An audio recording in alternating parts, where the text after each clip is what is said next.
So, yeah, the WNBA players don't like Caitlin Clark. I think we can be very clear on this. Like, they don't like Caitlin Clark. They voted her as the 11th best guard. They have never liked Kelsey Plum, by the way. Even when she was with the Aces, she was getting snubbed. If you looked at some of the, some of the voting when Kelsey Plum was a member of the Aces, they didn't particularly vote. The only players they voted well or voted high with the Aces were always Chelsea and Asia. No one else. Kelsey Plum never got voted high no matter how good she was playing. I don't remember how well she was playing. And Jackie Young's never been voted high by the fans, really. Jackie Young getting 14th in the player vote is almost disrespectful. Like, I'm not joking. If these votes instead of 11, 12, and 14 were 1, 2, and 4, it would be less egregious as 11, 12, and 14. But we got to talk a little bit about Caitlin Clark, because I think a lot of people with this situation are kind of, again, making this some sort of like a race thing or like a non-basketball related thing. And it might be, but I don't think it's that. Like, it is we just don't like you. They didn't believe that Sabrina Ionescu deserved the hype that she got. So what did they do? They voted Sabrina Ionescu 19th in 2023. The year before Caitlin Clark came into the league, Sabrina Ionescu was voted as the 19th best guard. Not 19th best player, 19th best guard. She was on the second best team in the league. She was averaging a career high. And she was doing it on insane efficiency. Like, insane efficiency. But they still thought that it was good enough to be the 19th best guard. The 19th best guard. And when I was listing off some of the guards they didn't pick, Courtney Williams is an obvious one they put ahead of Caitlin Clark. Not ahead of Caitlin Clark, but Courtney Williams is an obvious one that the players would have voted. I just blanked on that. But like, if we're being real, Caitlin Clark is, I think you can't in good faith, for me, put her any lower than 5. Or have her any lower than 5. And people are just like, oh, but it actually, it doesn't mean that they voted her as the 11th best. It just means that you can only vote for 4 and she finished 11th on the ballots. That's even worse. That means there's 4 people not on this list that made top 4 ballots. Top 4 ballots than Caitlin Clark. Like, let's be very clear. There were 6 guards. See these top 5 here? These top 5 here, Kelsey Plum. And then maybe Marina Mabrey and Jackie Young.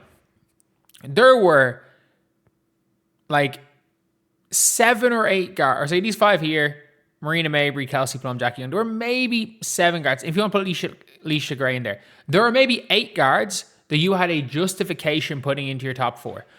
There's no justification for Sonia Citron as your top 4 guard. None whatsoever. Her team is sub 500 when this ended. And she has had multiple just bad games. Multiple bad games. Caitlin Clark, you could justify not putting her in your top 4. But you could not justify not putting her in your top 4 at the expense of Chelsea Gray. At the expense of Jordan Canada. Or Skylar Diggins. Or whoever the fuck got voted in that player ranking. Because you can see with AZ Fudd 28, it means that minimum 20, if she's 28, it means 27 different guards got voted for. Minimum. And this is assuming AZ Fudd had no votes.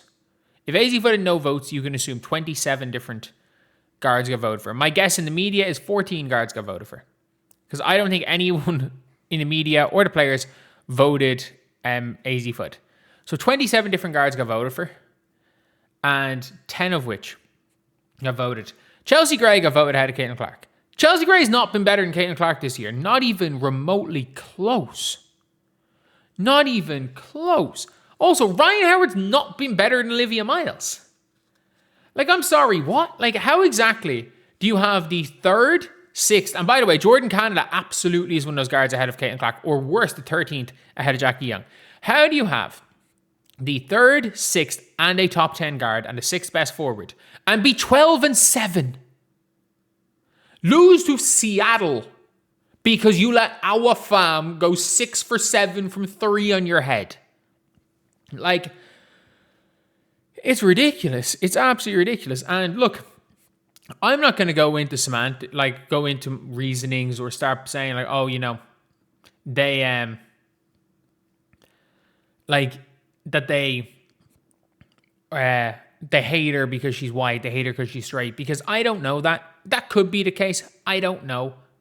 At the end of the day, we are speculating there because let's be honest, once Caitlin Clark came into the league, they flipped on Sabrina. Sabrina suddenly getting voted as the second best guard, and there has been 0 days in Sabrina Ionescu's career where she has been the second best guard in the league. I cannot stress that enough. She has not been the second best guard in the league for 1 day of her career. But then the players voted her as that last year. It feels like they overcompensated with the Sabrina hate by overvoting her. And let's be very clear, if it turns out that there won't be any time soon because there's no guards coming through, but I don't know.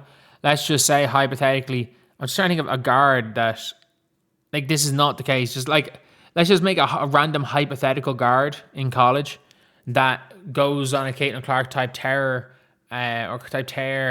breaks Caitlin Clark's record and is hardcore MAGA. It's going to take that type of player to come along for the players not to turn on Caitlin Clark, to turn back the opposite way into reality on Caitlin Clark. And the fact is that you can absolutely be justified not putting Caitlin Clark in your top 4, but you cannot. But there are so many players you can't. If this said Caitlin Clark 7, I'd be like, oh, that's clearly not right, but it is what it is. If that said Caitlin Clark 7, but that says Caitlin Clark 11, that means, again, they voted more people said Jordan Canada was a top 4 guard. Or more people said Skylar Diggins. They definitely said Chelsea Gray and Courtney Williams. They're 2 of them. But, Jordan Canada, Skylar, Brittany Sykes, all of those is just complete disrespect. And that's the thing where it's same as with Sabrina. They just don't want to vote for her. They don't like her. They don't like her. And this is as simple as that. And you can say, there's no more, these players don't resent Caitlin Clark. They hate her. Let's be very, very clear. They hate her. They don't hate her fans. They hate her. It is very clear. They want to say, if they hate her because of the spotlight she brings. She's already made them their money. League revenue doesn't matter because no matter how much money Caitlin Clark brings in, it goes to their team as well. Every jersey Caitlin Clark sells, they make a little bit of it, which is ironic because these players fought so much for gross revenue, a massive gross revenue percentage, that a large chunk of that gross revenue is brought in directly from Caitlin Clark. So any of that gross revenue money they make at the end of the year, the millions of dollars they're going to make between them, those hundreds of thousands of dollars they're going to make each, a lot of that's coming from Caitlin. They don't care. They don't care. They just don't like her. It's as simple as that. They didn't like Sabrina Ionescu. We got to make that very clear. Before Caitlin Clark came along, they didn't like Sabrina. They clearly don't like Kelsey Plum. That is a big thing. They clearly don't. The players, and this for years, by the way, the players clearly don't like Kelsey Plum. They don't, or worst case scenario. So, and whatever about Jackie Young can kind of fade. Jackie Young can kind of fade from memory in player votes. And you can make the argument with Jackie Young where it's enough players might just forgot to put her in their top 4. She can kind of fade from memory. Caitlin Clark and Kelsey Plum are both top 5 in scoring and assists. Both of them are. Both of them are top 5 in scoring and assists. Kelsey Plum just had 43, was it, against the Mercury? And she had 40 against the Aces in a game where they beat the Aces. When you are playing as well as those two have been playing this year, and to be down at 11 and 12, it's simply put, they don't like you. There's no other argument. I think that Jackie Young is complete disrespect, but I think that Jackie Young is more of a, oh shit, we forgot Jackie Young even existed. She's kind of just a nothing. In terms of if you're going for top 4 All-Star voting, you have to really think about Jackie Young's season to look at what she's done. And Jackie Young's kind of faded from my memory a bit what she's done this season. She's been exceptional though. But it's the opposite now with, you're now looking at it with Caitlin Clark and Kelsey Plum, and I'm fully convinced they just hate them. I don't know what it is. They've hated Kelsey Plum, since she came into the league because she had hype that they feel that she didn't deserve. They did the same with Sabrina, and then they did the same with Caitlin Clark. It's impossible for these players to be objective because they believe they walked into the league with hype they didn't deserve, and no matter how many times they prove they do, by especially these two being, in my opinion, the two best guards in the league this year. And I think if you want to argue with Kelsey Plum, okay, yeah, she's been injured a bit of the year. Cool, Caitlin's missed, 3 games? By the time this voting stopped, Caitlin missed 1 game. Yeah, it is what it is. See you guys.